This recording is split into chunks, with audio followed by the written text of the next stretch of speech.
want to whip around and get some quick takes. I got all these really good friends of mine and terribly smart Wall Street investment types who are telling me, Don Luskin, that the bailout of General Motors, the car czar, is a bullish event for Wall Street stocks. Do you agree with that? Sure. It takes a lot of uncertainty off the table at a time when uncertainty is our biggest enemy. We've got a crisis of confidence, and we've got to dispose of these little annoyances like the big three bailout.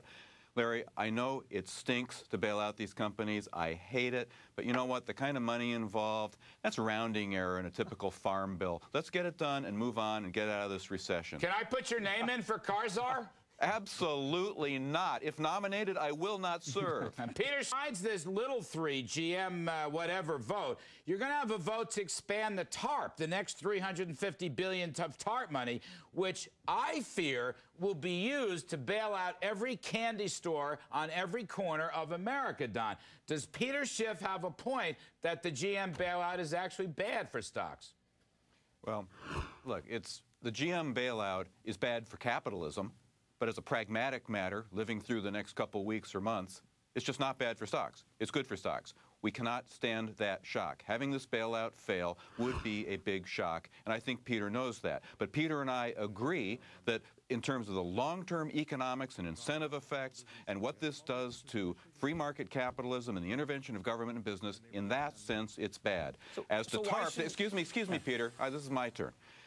As to your question about what happens with TARP, yeah.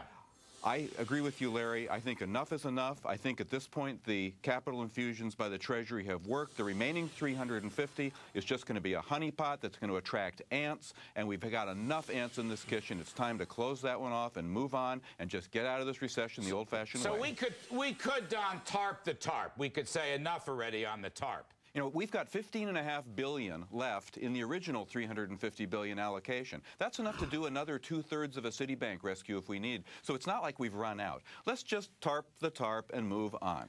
As a nation, we borrowed too much money. We borrowed money to speculate. We borrowed money to consume. The solution is the market tightens up on credit because we've blown all the savings. We need Americans to stop borrowing. We need them to start saving their money. We need to start making stuff and not just consuming things. That's what the market is trying to do. That's why we have to let the recession run its course. We can't try to block it because, you know, what Luskin is talking about, let's do something now intentionally that we know is going to hurt us in the long term just because we think we can get a short-term boost out of it. That's how we got into this mess. We blew up this gigantic bubble in 2001 and 2002 because we didn't want to face a tough recession back then. Do you have a response to what Peter's saying? Well, one hates to respond to Peter because one gets threatening letters from his brother.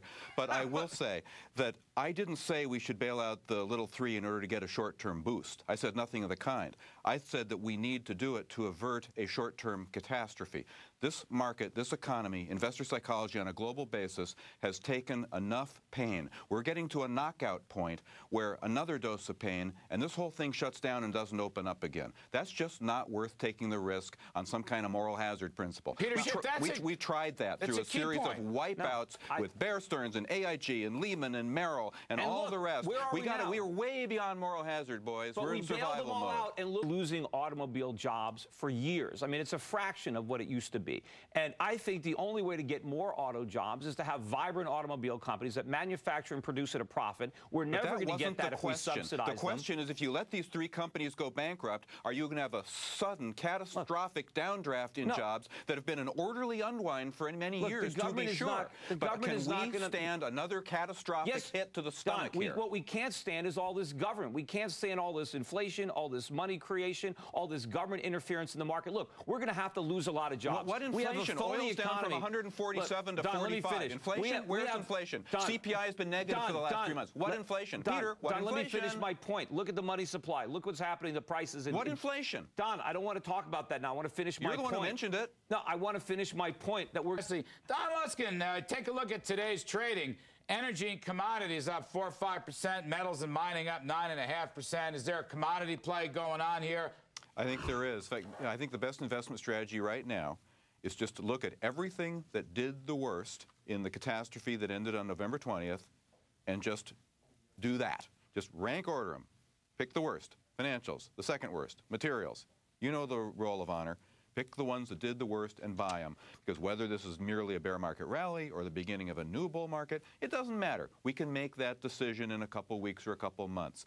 But we're definitely coming back for the reinvigoration of the willingness to put a little confidence in stocks and take a little risk. They just got too cheap, and the ones that got the cheapest are going to perform the best. Peter